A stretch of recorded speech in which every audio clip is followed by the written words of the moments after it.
자, 오늘 말씀은요, 우리에게 중요한 양식이라는 제목으로 오늘 본문의 말씀 함께 나누기를 원합니다. 여러분, 우리는 지난주 금요일에 예수님과 제자들이 유대를 떠나 갈릴리로 가시던 그 중에 사마리아 성에 도착하셨던 그 모습을 우리가 봤죠. 특히 사마리아 성의 수가라 하는 동네에 이르렀을 때에 이제 제자들은 동네에 들어가서 먹을 것을 이제 구하러 갔고, 예수님은 그 동네에 있는 그 한 우물에서 여인을 만나셔가지고 대화를 하셨어요. 이 대화는 제자들이 오기 직전까지 계속해서 이어져 갔습니다. 먹을 것을 사온 이 제자들은 예수님과 사마리아 여인이 대화하는 것을 보고 이상히 여겼다라고 그렇게 이야기를 합니다. 여러분, 제자들이 이 장면을 이상히 여기는 이유가 뭘까요? 예수님이 서가지고 그냥 우물가에서 물 들어온 여인하고 이야기하는데 그게 뭐 그리 이상하게 여겨졌을까요? 그런데 지금의 우리의 상황에서는 전혀 이상할 게 없어요. 그죠? 이상할란가? 제가 길거리 가다가 모르는 여자하고 막 이야기하고 있으면 여러분들 이상하게 여기실란가? 이상하게 여길 수도 있을 것 같긴 한데, 어쨌든 지금의 상황에서 그렇게까지 이상한 그 정도는 아닌데, 예수님 당시에는 어떤 풍속가 있었냐면, 비록 자기 아내라 할지라도 길거리상에서 여인과 이야기하는 것 자체를 수치스럽고 무례한 일로 그렇게 여겼대요. 그러한 간섭이 있는데도 예수님이 특별히 또 사마리아 여인하고 유대인들이 특별히 부정하게 여기는 그 족속의 여인하고 이야기를 하고 있으니 제자들이 봤을 때에는 정말 이상한 거죠. 근데 이상한 건데 중요한 것은 아무도 거기에 대해서 예수님에게 말을 하지 않았다라고 그렇게 이야기를 해요. 아마도 이야기는 하고 싶은데 예수님이 하시는 일이니까 감히 뭐라고 이야기하기가 좀 그랬던 것 같아요. 그때 이제 예수님과 대화를 마친 여인이 이제 자신이 가지고 온 그 물통을 내버려 두고 내팽개치고 동네로 들어갑니다. 자기의 동네로 들어가서는 이제 뭐라고 이야기하느냐? 자, 29절 말씀 한번 읽어볼까요? 29절입니다. 시작. 내가 행한 모든 일을 내게 말하는 사람을 와서 보라. 이는 그리스도가 아니냐 하니. 자, 예수님을 만나서 대화를 하던 중에 사마리아 여인이 자기의 동네로 뛰쳐 들어가서 그토록 우리가 기다리던 그리스도가 왔다. 그 그리스도가 바로 저분이다라고, 그 예수님이다. 난 내가 지금 그분을 만났다라는 것에 대해서 막 이야기를 하고 큰 소리를 외치고 다니고 있는 거예요. 그래요, 여러분. 자신이 들고 온 물동이도 내팽개치고 동네에 들어가서 그토록 그렇게 기다리던 그리스도가 왔다라고 이 외치는 이 모습. 여러분, 우리가 이 모습을 보면서 저는 이런 생각이 들어요. 예수님을 믿고 예수님을 만나고 예수님을 믿고 예수님의 사람으로 그리스도인으로서 살아가는 사람이라면 이러한 모습이 되어야 되지 않을까라는 그런 생각이 들어요. 예수 그리스도를 만나고 여러분 예수 그리스도를 믿게 되어지면 그 즉시 나타나는 현상 중에 하나가 바로 어떤 모습이냐? 바로 오늘 사마리아 여인과 같은 모습이라는 거예요. 예수 그리스도를 전하는 그 모습. 이것을 여러분 이 여인이 주체할 수가 없었던 것 같아요. 여러분, 지금 본인은 우물가에 물을 떠러 왔잖아요. 그런데 예수님을 만나서 예수가 그리스도라는 것을 알게 되어졌을 때 얼마나 좋았으면, 얼마나 기뻤으면 자기가 지금 하러 온 그 모든 일들을 다 잊고 물동이를 다 내팽개치고 그렇게 동네로 뛰어 들어갔을까요? 뭐가 그렇게 좋다고? 예수가 그리스도라는 거, 예수님을 만난 것이 뭐가 그렇게 좋다고 이렇게까지 좀 뭐라고 이야기할까? 당황스러운 모습, 좀 놀라운 모습, 그런 모습을 보여주는 걸까요? 그 이유는 우리가 지난주에 말씀을 살펴보았던 것처럼 그 여인은 평생 목마름을 경험했어요. 영적 목마름에 시달리면서 그 목마름을 해결하기 위해서 발버둥 쳤는데 해결되지 않았죠.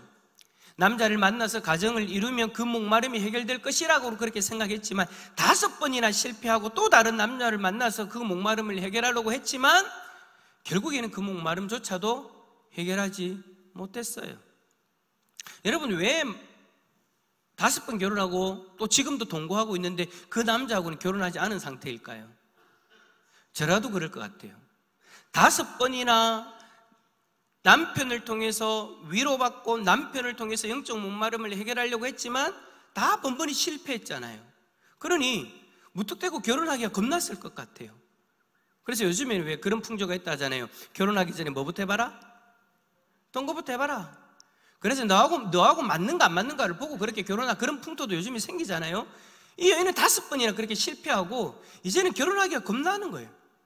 이 목마름을 해결하기는 해야 되겠는데, 결혼이라는 것도 자기가 알고 있는 이 방식을 통해서 해결하기는 해결해야 되겠는데 또 상처받을까 봐 겁이 나니 이제는 결혼을 하지 못하고 동거를 하고 있었던 그런 상황인 거예요. 그러던 중에 예수님을 만나고, 예수가 그리스도다, 나의 영적 목마름을 해결해 줄 수 있는, 내가 평생 기다려온 그 구약 성경에서 예언한 그 그리스도다, 예수님을 통해 내가 영적 목마름을 해결할 수 있다는 것을 깨닫게 되어졌으니 이 여인이 여러분 너무나도 기쁜 거예요. 자기가 하러 온 일조차도 잊을 만큼, 그 모든 것을 잊을 만큼, 아니 그것을 아예 내팽개칠 만큼 예수님을 만난 것이 기뻤고, 예수님을 전하는 그 일에, 예수님을 만난 그것을 자랑하고 싶고 말하고 싶은 그것에 자신의 지금 시간, 자신의 정성, 모든 상황들을 다 쏟고 있는 거죠. 여러분, 우리가 예수님을 제일 처음 만났을 때를 한번 생각해 봅시다. 아무리 여러분 가정이 기독교 집안이라고 해도 각자가 예수 그리스도를 인격적으로 만난 그 시점이 있잖아요. 그죠? 저는 모태신앙이 아니기 때문에 잘 모르지만 제가 듣기로는 그렇게 들었어요. 모태신앙들도 처음에는 태어나자마자 부모님 신앙으로 세례를 받기는 하지만 어릴 때부터 예수님을 온전히 인격적으로 만났다라고 이야기할 수 없잖아요. 그죠? 그 만나는 시점이 있다라는 거예요. 근데 그 만나는 시점이 있다라는 것을 제가 모태신앙들한테 자주 들었거든요. 근데 저 같은 경우도 가만히 생각해 보니까 예수 그리스도를 만난 적이 정확하게 있잖아요. 저 같은 경우는 모태신앙이 아니니까 안 믿는 가정에서 교회를 나왔고, 교회를 나오면서 예수님을 만났으니까 정확한 시점이 있어요. 여러분들 중에 모태신앙이 있다면 모태신앙인데도 예수님을 만난 그 시점이 있을 거예요. 우리들은 다 예수님을 만났던 그 시점이 있어요. 인격적으로 예수님을 만났던, 경험했던 그 시점. 여러분들의 마음이 어땠습니까? 여러분들이 예수님을 만났을 때 그 마음이 어땠습니까? 무덤덤하던가요? 지금 표정처럼? 예수님, 예? 뜨거웠다! 이야, 역시 뜨거운 남자네. 막 가슴이 불타오르고 예수님을, 그러니까 나에게 모든 것을 다 부어주는 그 사랑을 발견했으니 가슴이 뜨거워질 수밖에 없죠. 그죠? 가슴이 뜨거워서 뭐였어요? 그건 나중에 얘기해 보는 걸로 하고, 가슴이 뜨겁고 기쁘고 행복하고, 저도 예수님을 제일 처음 만났을 때 그때를 가만히 생각해 보면 그때만큼 기뻤을 때가 없던 것 같아요. 환경은 그대로인데 그냥 내가 예수 그리스도를 만났다라는 그거 하나 바뀌었는데 지금까지 그때까지 누려보지 못했던 그 기쁨, 평안을 누리고 있는 거예요. 너무나도 기뻐가지고 교회 가는 것이 그냥 마냥 교회 가는 것이 즐거웠어요. 좀 예수님을 잘 알지 못하고 하나님에 대해서 잘 알지 못하는 그런 상황이었지만, 교회라는 그런 어떤 곳에 대해서도 잘 알지 못하는 상황이었지만, 단지 그냥 예수 그리스도를 만나니까 교회 가는 게 즐겁고, 그냥 교회에서 쓰레기 하나 줍는 것도 즐겁고 행복한 거예요. 여러분, 제가 교회 다닌 지 1년 만에 뭐가 된 줄 아십니까? 이래봬도 봉사부장이 됐습니다. 왜 봉사부장 된 줄 알아요? 그냥 교회 가는 게 좋고, 교회 가는 게 좋은데 교회에 어지러져 있고 쓰레기 떨어져 있는 그걸 못 보겠는 거예요. 내가 행복한 곳이고 내가 기쁨을 누릴 수 있는 곳인데 들어온 걸 못 보겠는 거예요. 막 치우고 있으니까 그 다음 해야 되니까 봉사부장을 시키더라고요. 청소 잘한다고. 너무너무 좋았어요. 교회 나가는 게 너무 행복했고, 고3 마지막 시즌이었나? 수능 끝났을 땐가? 매일같이 교회 가가지고 그렇게 살았어요. 교회가 노가다 하고 천장에 붙이고, 지난번에 한번 얘기했잖아요. 그죠? 교회 가서 살았어요. 그러니까 오죽하면 어머니가 저보고 집이 여가디가 잠만 자러 온다고. 맨날 교회 가서 그렇게 사니까 부모님이, 어머님이 어떤 생각을 가냐니까 내가 아들 교회 뺏겼다 라고 할 만큼 교회 가는 게 즐거웠어요. 행복했고 기뻤어요.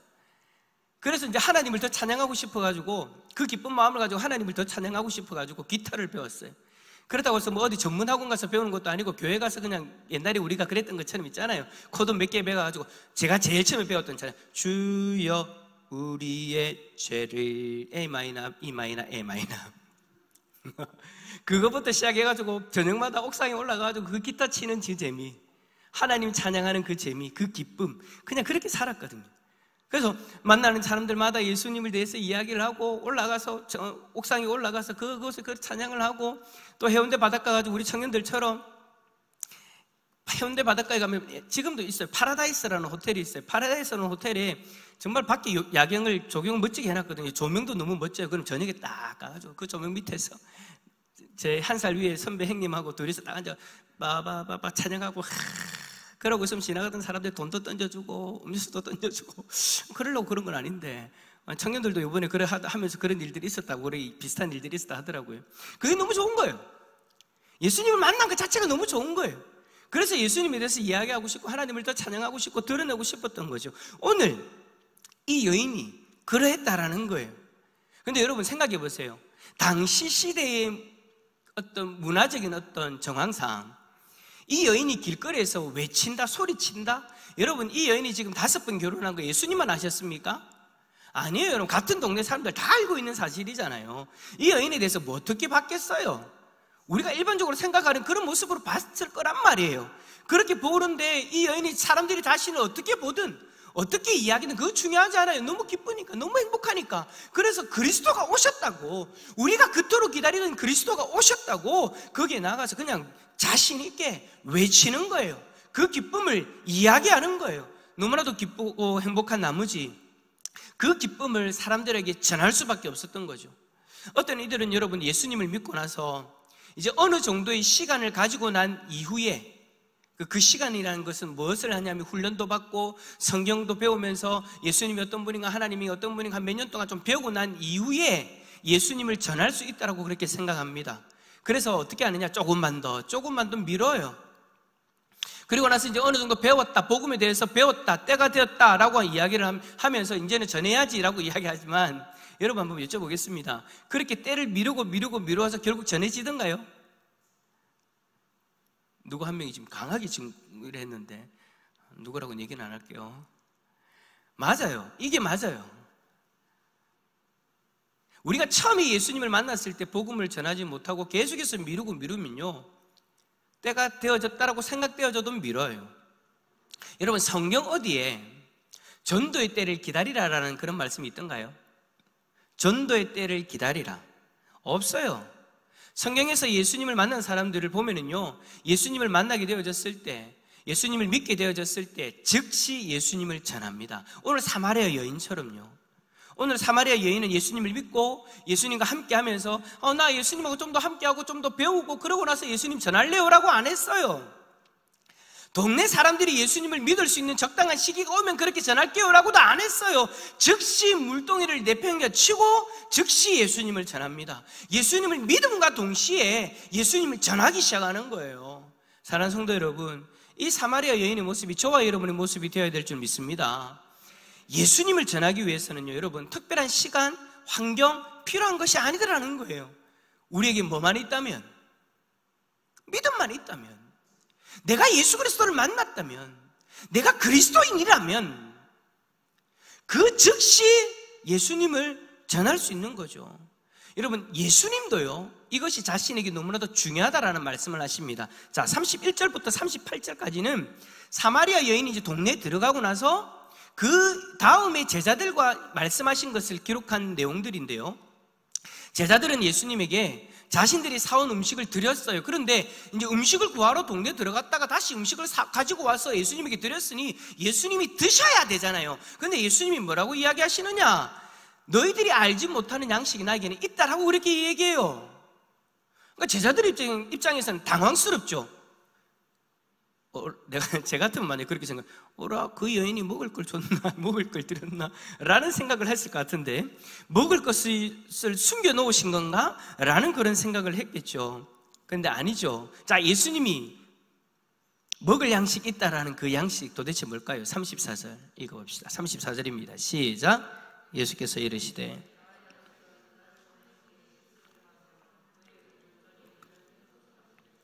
아멘. 자, 예수님의 양식이 뭐냐? 지금 제자들이 가져왔던 그런 어떤 양식들처럼 육신을 위한 양식이 아니죠, 그죠? 하나님 아버지의 뜻을 행하며 그의 일을 온전히 이루는 것이 예수님에게는 양식이다, 그렇게 말씀하고 계시는 거예요. 여기서 여러분, 아버지의 뜻이 뭘까요? 오늘 본문 속에서 특별히 앞에서 일어났던 사마리아 여인에게 일어났던 그 일과 35절부터 기록된 그 말씀들을 보았을 때에 예수님이 말씀하시는 아버지의 뜻이 무엇인지 우리가 알 수 있는데, 35절부터 기록되어져 있는 말씀이 뭐냐면 바로 영혼 구원, 즉 전도에 대한 이야기예요. 그러니까 예수님이 말씀하시는 하나님 아버지의 뜻은 바로 영혼 구원의 사역인 거죠. 바로 자신의 사명. 예수님은 영혼들에게 복음을 전하고 천국 복음을 전해서 저 영혼들이 하나님의 백성이 되어지는 것, 메시아로 오신 예수 그리스도를 믿고 구원받는 것, 그것이 예수님에게는 사명이었어요. 하나님의 뜻이었어요. 하나님은 죄에 빠져 지옥을 향해 걸어가는 우리를 사랑하시기 때문에 우리를 위해 예수 그리스도를 이 땅에 보내주셨어요. 예수님은 이 사명을 감당하기 위해서 만나는 이들마다 문제를 해결해 주시고 항상 복음을 전하셨죠. 우리가 지난번에 살펴봤던 말씀들처럼 그들의 병을 고쳐주시고 귀신들을 쫓아내시고 말씀을 가르치셨어요. 그 말씀을 가르침이 결국은 천국 복음의 말씀인 거죠. 매번 사람들을 만날 때마다 예수님은 그러셨어요. 그 사람을 만나는 장소가 해변이든 누군가의 집이든 길거리이든 그 장소가 문제가 아니었어요. 그 사람이 어떤 사람인가도 중요하지 않았어요. 병자이든 부정한 자이든 죄인이든 소외된 자이든 그게 중요한 것이 아니었다라는 거예요. 예수님은 어떤 장소에서 누구를 만나든지 그들에게 복음을 전하셨어요. 시간이 어떻는가? 그게 중요하지 않았어요. 그 사람의 마음의 준비가 됐는가? 그것도 중요하지 않았어요. 날씨가 어떤가, 환경이 어떤가, 상황이 어떤가, 내가 지금 어떤 자리에 있는가, 그게 중요하지 않았다라는 거예요. 영혼 구원이 예수님 자신의 사명이었기 때문에 예수님은 적당한 때와 장소와 사람을 기다리지 않으셨어요. 물론 십자가를 지시는 그때는 있었죠. 예수님이 구약에 예언된 말씀들을 이루어야 되는 그 시간, 만나야 되는 사람들, 영혼들, 그동안 만나시고 그 말씀들을 이루시는 시간이 필요했던 거예요. 그것이 3년이라는 시간이었잖아요. 그리고 나서 이제 십자가를 지어야 될 때가 되어졌을 때 십자가에서 자신의 생명을 내어주시긴 하셨지만 복음을 전하기 위한 그때와 장소는요 정해진 것이 없었다라는 거예요. 그래서 사마리아 여인도 예수님을 만나게 되어진 거예요. 만약에 여러분 예수님께서 사마리아 여인을 만나셨을 때에 때와 시를 구분하기 시작하셨다면, 아니 그 때와 시를 찾기 시작하셨다면 사마리아 여인도 여러분 솔직히 예수님을 만나서 복음을 듣지 못해야 되죠.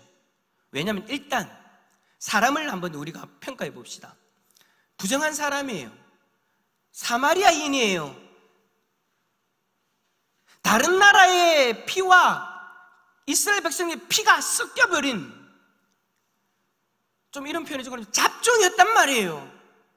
부정하게 여기는 사람들이었단 말이에요.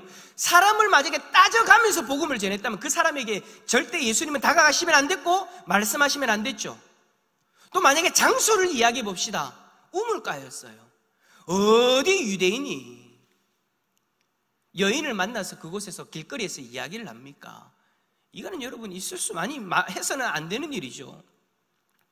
때와 장소와 어떤 상황들을 평가해 보면 사마리아 여인은 예수님을 만날 수도 없고 이야기할 수도 복음을 들을 수도 없는 그런 상황이었어요. 그러나 예수님은 그게 아니었기 때문에 예수님은 사람들이 이야기하는 그때, 그 상황, 그 대상, 그것을 구분하지 않고 복음을 계속해서 전하셨기 때문에 사마리아 이 여인은 예수님을 만날 수 있었고 예수님을 통해서 복음을 들을 수 있었던 거예요. 영원히 목마르지 않는 그 생수 예수 그리스도를 만나고 예수가 그리스도라는 것을 깨닫게 되어졌을 때 자신의 영적인 목마름을 해결할 수 있었고 결국에는 구원의 반열에 들어서게 된 거예요. 예수님에게는 이 사명이 인간이 가장 기본적으로 추구하는 욕구 중 하나인 식욕을 충족시키는 것보다 더 시급하고 중요하였기 때문에 이 일을 가능하게 하신 거예요. 우리들이 생각하는 그 중요한 것, 그것이 중요한 것이 아니더라는 것이죠. 우리가 가장 중요하게 여기는 것, 여러분 먹고 사는 일이 우리에게 중요합니까? 중요하지 않습니까? 중요한 거예요. 배고픈데 먹어야죠. 그런데 그것보다도 그 사명을 이루는 것이 더 중요했기에 그것을 이루는 것을 행하셨다라는 것이죠. 예수님에게 주어졌던 이 영혼 구원의 계명 사명은 제자들에게 그대로 승계되어졌고 지금 믿음의 우선인 우리들에게도 그대로 전해진 줄 믿습니다. 그런데 문제는 전도하는 이 사명을 우리 스스로 그렇게 중요하게 여기지 않는다라는 거예요. 여러분, 그리스도인은 내 뜻대로 내가 보기에 좋은 대로 살아가는 사람들이 아니죠. 갈라디아서 2장 20절 한번 읽어볼까요? 그런즉 처음부터 읽어봅시다. 시작. 내가 그리스도와 함께 십자가에 못 박혔나니 그런즉 이제는 내가 사는 것이 아니요 이제 내가 육체 가운데 사는 것은 나를 사랑하사 나를 위하여 자기 자신을 버리신 하나님의 아들을 믿는 믿음 안에서 사는 것이라.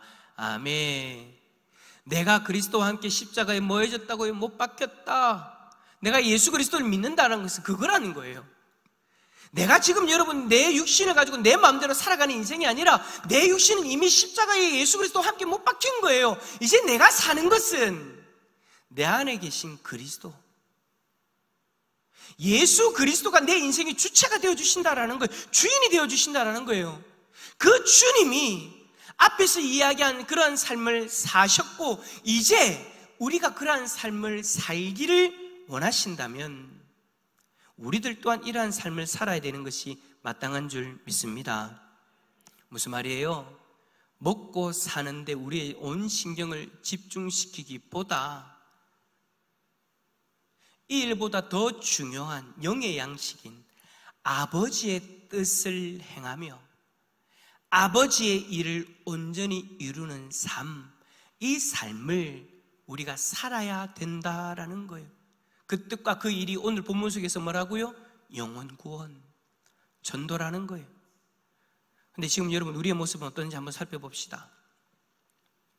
영혼 구원하는 그 우리의 사명이 먹고 사는 일보다 더 중요하게 여겨지십니까?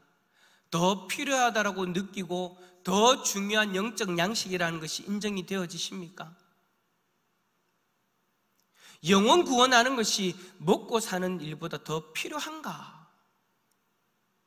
더 필요하다면 우리의 일주일의 삶이 조금 달랐겠죠. 물론 그렇게 사신 분들도 계실 거예요. 그러나 그렇지 않은 우리들의 모습을 이야기하는 거예요. 만약 그렇지 않은 우리들의 모습이었다면 우리가 좀 달랐겠죠. 더 중요한 이 영적 양식을 우리가 인지하고 이 영적 양식을 위하여 살아갔겠죠. 솔직히 우리의 삶을 돌아보면 영혼 구원보다 먹고 사는 일이 더 중요하고 더 필요한 양식으로 여기고 살아갔던 것이 우리들의 모습이지 않습니까? 여러분 앞에서 설교하는 저도 마찬가지예요. 저도 마찬가지.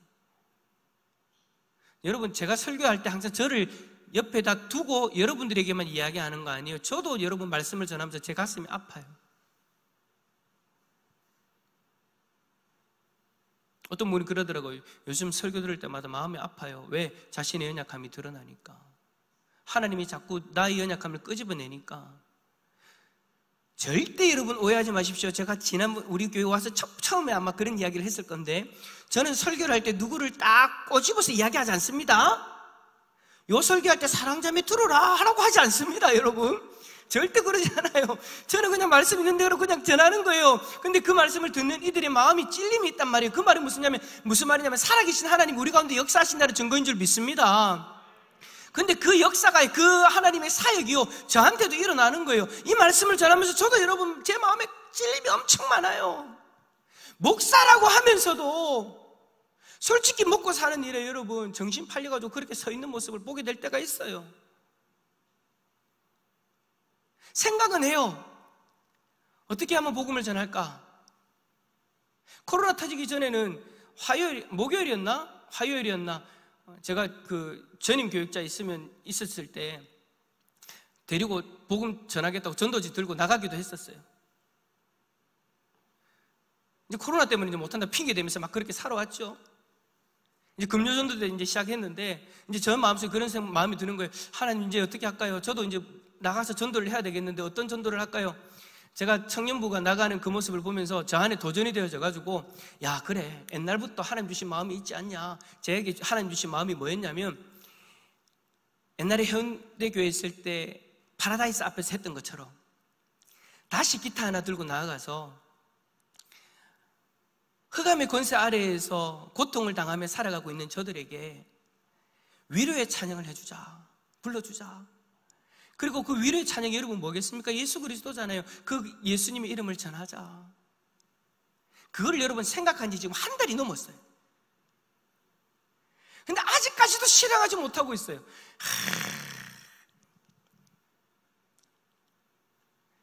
목사가 일하고 있습니다. 생각은 해요. 이시경 집사님이 요즘은 좀 어떻게 하시는지 모르겠는데 화요일마다 지하철 앞에 나가서 전도를 해요. 우리 박수부 목사님 새벽마다 나가서 전도하잖아요. 이시경 집사님 말씀을 듣고 몇 년 전에, 2년 전인가 3년 전부터 말씀을 듣고 본인이 전도에 대한 찔림이 있어가지고, 아, 목사님 어떻게 할까요? 그럼 노방전도라도 하십시오. 하겠습니다 해가지고 전도지를 들고 매주마다 그렇게 나가고 계세요. 요즘에 좀 보니까 조금 이제 더 망긴 한데, 그래도 오늘 전도지 40장을 또 들고 가셨어요. 지하철 가서 전하겠다고. 그 모습 보면서 제 안에 어떤 적용이 딱 되어졌느냐, 야, 같이 가자. 화요일 날. 그 생각을 한 지가 지금 6개월이 넘어갑니다. 목사라는 사람도 이렇게 살아가고 있어요, 여러분. 오늘 이 말씀 앞에서 저도 여러분 찔림이 아주 강해요. 마음이 아파 죽겠어요. 여러분들은 어떠신가요? 먹고 사는 일보다 하나님의 뜻을 이루고 행하는 그것을 여러분 나의 영적 양식으로 인정하고 그것을 위해 살아가는 것을 더 추구하고 계십니까? 여러분 잊지 맙시다. 우리에게 맡겨주신 이 복음 전파의 사명, 이것을 이루는 삶이 우리의 삶이 되어져야 된다는 거. 할렐루야. 우리 마지막으로 여러분 예수님이 35절에 뭐라고 이야기하셨는가 한번 읽어봅시다. 35절입니다. 시작. 너희는 넉 달이 지나야 추수할 때가 이르겠다 하지 아니하느냐? 그러나 나는 너희에게 이르노니 너희 눈을 들어 밭을 보라. 휘어져 추수하게 되었도다. 아멘. 제자들이 뭐라고 이야기하냐면 추수할 시기가 아직 아니래요. 근데 예수님이 뭐라고 하느냐? 눈을 들어 밭을 보라. 이미 추수할 만큼 휘어졌다. 이 말은 1차적으로 사마리아 여인을 통해서 예수님에게 오고 있는 그들을 향해서 하시는 말씀이고, 더 나아가서는 복음을 들어야 되는, 앞으로 만나서 복음을 전해야 되는 그 수많은 사람들을 이야기하는 거예요. 예수님 눈에는요 다른 게 들어온 거 아니에요. 제자들은 핑계를 댈 수 있어요. 아직 때가 되지 않았다고, 추수할 때가 되지 않았다라는 그런 핑계를 댈 수 있어요. 우리도 마찬가지예요. 오늘 말씀을 듣고도, 저도 마찬가지고 여러분도 마찬가지고 아직 때가 되지 않았노라고 또 다른 핑계를 댈 수 있어요. 그러나 그럼에도 불구하고 예수님은 여전히 이야기하십니다. 그 때는 이미 다가왔다고. 그때는 멀리 있는 것이 아니라 이미 우리들 눈앞에 왔다고. 그래서 예수님은 자신의 삶을 통해서 계속해서 사람들을 만나시고 그들의 문제를 해결하시고 복음의 말씀을 전하신 거예요. 여러분 2000여 년 전에 그때가 이르렀으니 지금은 어느 때이겠습니까? 모르겠어요. 아직까지 몇 년이 남았는지는 모르겠지만, 예수님이 다시 오실 그날이 몇 년이 남았는지는 모르겠지만 마지막 때를 살아가고 있다고 우리가 이야기하지 않습니까? 지금은 여러분 추수할 마지막 때예요. 추수할 때가 아직 도래하지 않은 것이 아니라 이미 도래했고 그때가 이제 마지막을 향해서 다다르고 있다는 거예요. 그 상황 가운데 우리가 있는데 지금 하나님 앞에서, 주님 앞에서 우리가 무슨 때를 이야기하며 핑계댈 수 있겠습니까? 사랑하는 성도 여러분, 우리에게 주어진 양식 있습니다. 주어졌습니다. 그 양식이 뭐라고요? 하나님의 뜻을 이루고 그 뜻을 행하는 것. 그게 뭐라고요? 우리에게 주신 그 복음 전파의 사명, 그것을 감당하는 그 자리가 서게 되어지면은요, 여러분, 왜 이것을 양식이라고 하셨을까? 이걸 마지막으로 이야기하고 마칩시다. 여러분, 한 영혼이 돌아왔을 때 여러분들의 마음이 어떠시던가요?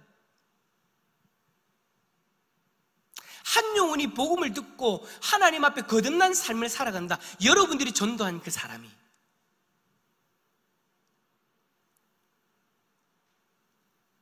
혹시 내가 태신자 기도하고 정말 다 힘써가 억지로 딱 데리고 앉혔는데 복음을 듣고 일어나서 예수님 믿겠습니다라고 고백하는 그 모습을 보면서 저게 미쳤나라고 하는 사람이 있습니까? 저 사람이 와 저러노? 저러면 안 되는데 하는 사람이 있습니까? 아니잖아요. 우리들의 마음이 어떤 마음이 찾아옵니까? 마치 내가 예수님을 처음 만났을 때 그 기쁨이 찾아오지 않던가요?